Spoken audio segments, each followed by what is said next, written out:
He is coming to Super Manila 2025. And sabi ko nga, malamang kung hindi siya pupunta, kung hindi pupunta yung grupo niya, kahit isa doon sa grupo, pupunta.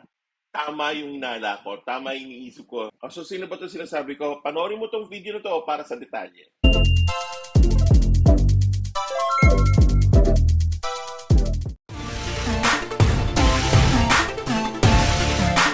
Ronnie Boy Comics.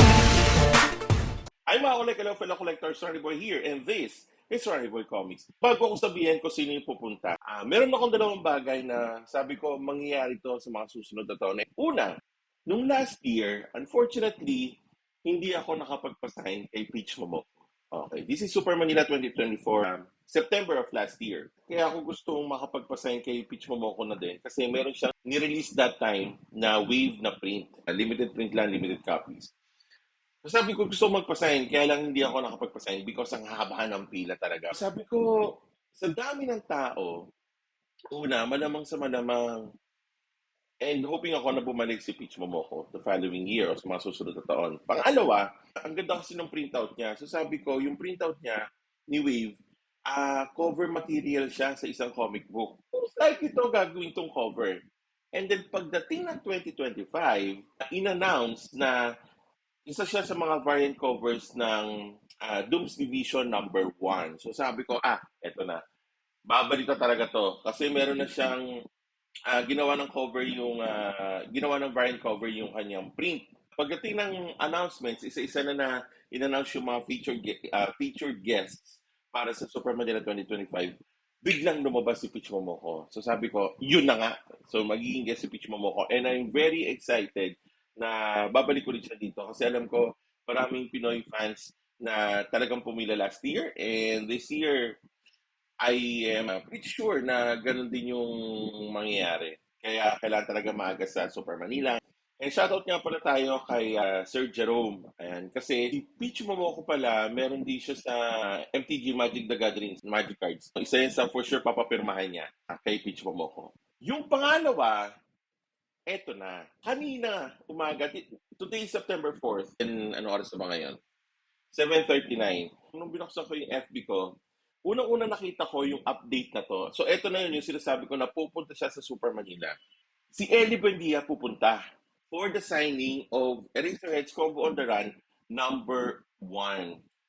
Ito yun, may mga iba't ibang covers nito. Pero ito yung cover A ni Raymond Lee. Si Raymond Lee yung gumana to. So, feeling ko magiging busy ako today hanggang tomorrow sa pag-shape out ng mga comic books. And if you want to have this copy to be signed by Ellie Buendia, at saka si Raymond Lee pupunta rin. So shoutout tayo kay Sir J for informing me na pupunta si Raymond Lee. So I check, pupunta nga siya. Yung cover artist nito. So pupunta si Ellie Buendia. Sa Sunday siya pupunta, 2 to 3 p.m. kung di ako nagkakamali. Merong ibibigay na priority cards. This is from Super Manila. Ellie Buendia and Combo on the Run are coming to #Super Manila Comic Con 2025. Signing sessions will be at SMCC, Super Manila Comic Con, at Steven Segovia's booth on Sunday, September 7. Yan, sa Space 1 Ayala, Makati. Tapos nakalagay dito, limited slots will be available for the session.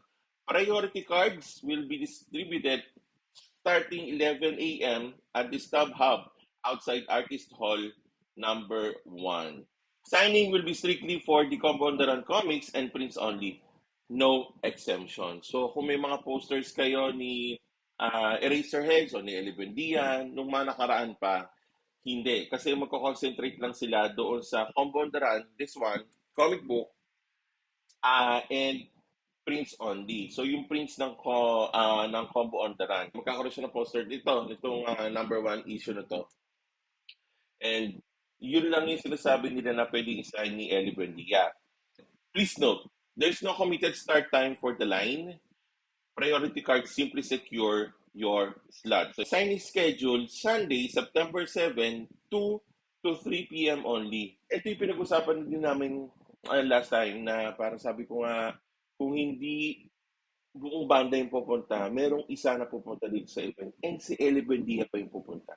So yung frontman ng Eraser. So I'm very excited doon sa mga fans ng comic books, sa mga fans ni Raymond Lee, sa mga fans ni Eraserheads sa music nila, and also doon sa cover ni Steven Segovia. Kasi si Steven Segovia, meron din ginawang cover for Eraserheads Combo Draw number 1. Ito yung cover A.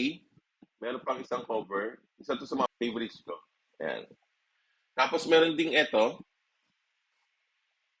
blank cover. Tapos, meron pa, yun nga, kay Steven Segovia, meron din. So far, yun yung mga covers for Combo on the Run. Pero excited ako na mangyayari to kasi yung mga comic book fans na first time pupunta, second time pupunta, o yung mga fans ni Elevendia, ng Eraserheads, na magkakaroon ng chance na makita siya, kung hindi pa nila nakikita, and makapagpasahin ng comic books. September 7, 2025, si Elevendia pupunta sa Super Manila Comic Con 2025. Magkakaroon ng signing between 2 to 3 p.m. Merong bibigay ng mga priority cards. So may panibago kayong i-add sa schedule nyo.